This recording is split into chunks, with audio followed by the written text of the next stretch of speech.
Bismillahirrahmanirrahim. Elhamdülillah. Vessalatu vesselamu ala Rasulillahi amma ba'd. An Umar ibn al-Khattab radiyallahu anhu قال كنا عند رسول الله صلى الله عليه وسلم إذ دخل علينا رجل. Hazrati Umar ibn Xattob roziyallohu anhu rivoyat qiladilar. Bu kishi aytadilarki, Rasululloh bilan birga o'tirgandik halqalarida. Birdan bir odam kirib keldi. Uni biz tanimadik. Ya'ni bizni shahrimizni odami emas edi. Lekin unda musofirchilikning ham alomati yo'q edi. To'g'ri kelib Rasululloh sallallohu alayhi va sallamni tizzalariga tizzasini tekkizib o'tirib, xuddi o'quvchi ustozi oldida o'tirgandek o'tirib, "Ya Muhammad, akhbirni anil Islam" dedi. Rasululloh sallallohu alayhi va sallam javob qildilar. Al-Islam an tu'mina billahi. Islom Allohga iymon keltirishing. 5 vaqt namozni ado etishing. Molingdan zakot berishing. Ramazon ro'zasini tutishing. Va yo'lga qodir bo'lsang, imkoniyat bo'lsa, haj amallarini qilishing dedilar. Qol sadaqta. To'g'ri aytdingiz dedi. Hazrati Umar aytadilar, biz bu odamga hayron qoldik. O'zi so'rab, o'zi yana tasdiqlab qo'yibdi. So'ragan narsasini. Shunaqa ham bo'ladimi deb hayron bo'ldik. Undan keyin Payg'ambarimiz sallallohu alayhi va sallamdan yana so'radiki, akhbirni anil iman. Iymon to'g'risida menga xabar bering. Rasululloh sallallohu alayhi va sallam Allohni borligi, birligiga iymon keltirishing, uning kitoblariga, uning payg'ambarlariga iymon keltirishing, farishtalariga iymon keltirishing, oxirgi kun, ya'ni qiyomat kunini bo'lishiga iymon keltirishing, yaxshilik ham, yomonlik ham Alloh taolo tomonidan deb bilishing va o'lgandan keyin qayta tirilishingga ishonishing iymon bo'ladi. Yana sadaqta, to'g'ri ayting deb haligi odam aytdi.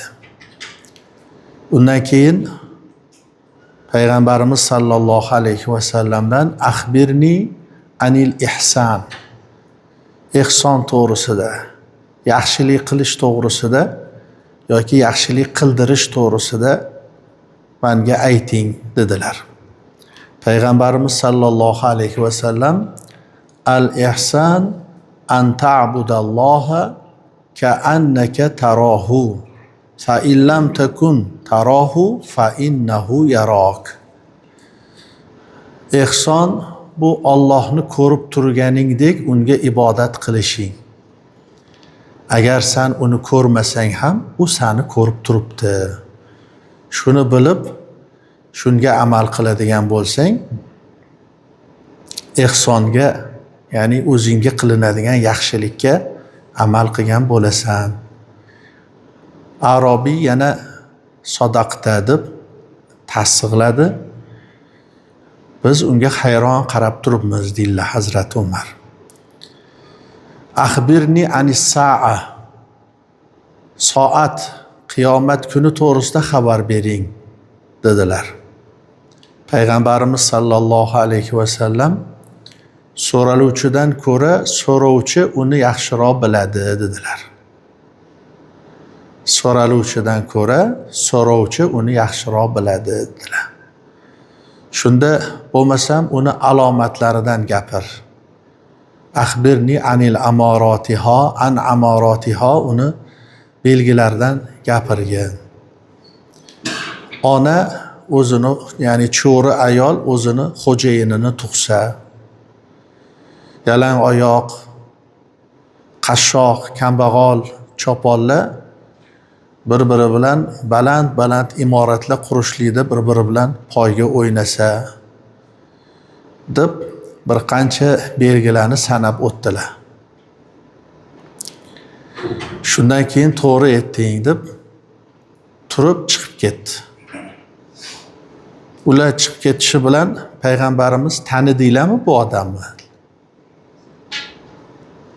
Biz tanimadik deganlarida payg'ambarimiz haza Jibril atani yuallimakum dinakum. Bu kishi sizlarga diniylarni o'rgatish uchun meni yonimga keldilar deb Rasululloh sallallohu alayhi vasallam javob qildilar. Mana bu hadisni umumiy ma'nosiga e'tibor qilinsa, Hazrat payg'ambarimiz islomni, iymonni va ihsonni din deb ta'riflayaptilar. Allohni ko'rib turgandek his qilib ibodat qilar ekanmiz. Ibodatimiz inshaalloh qabul, maqbul bo'lishlik bilan birgalikda bunda ibodat qilgan odam shunda salom bergandan keyin namozda shu namozini saqlab qolishga, asrab qolishga harakat qiladigan bo'ladi. Uni his qilmayotgan bo'lsa, salom berganidan boshlab g'iybatni, tuhmatni, so'z bilan qilinadigan, ko'z bilan qilinadigan gunohlarni boshlayveradi. Masjiddan tashqariga chiqqanda undan kattasini ham qilaveradi. Namoz ham o'qiveradi. Lekin bunaqa namoz o'qishi uni ihson degan dinni martabasida turmaganligi uchun ibodati uni zarariga qiyomat kunida hujjat bo'ladi. Nega meni o'qiding? Meni sharmanda qilding, meni yalang'och qilding deb qiyomat kunida bu namozlar yuzimizga uradigan namoz bo'lishligiga sabab bo'ladi. Ro'za tutamiz, ihson qilamiz, zakotlarni beramiz. Bularni hammasini ichida Alloh ko'rib turibdi. Men uni ko'rmasam ham u ko'rib turibdi. Shunga yarasha odobim bo'lsin, axloqim bo'lsin deb odam qalbida tutish kerak. Qurbonlik so'yayotgan vaqtda shuncha bandalarning orasidan Alloh million odamlar bor.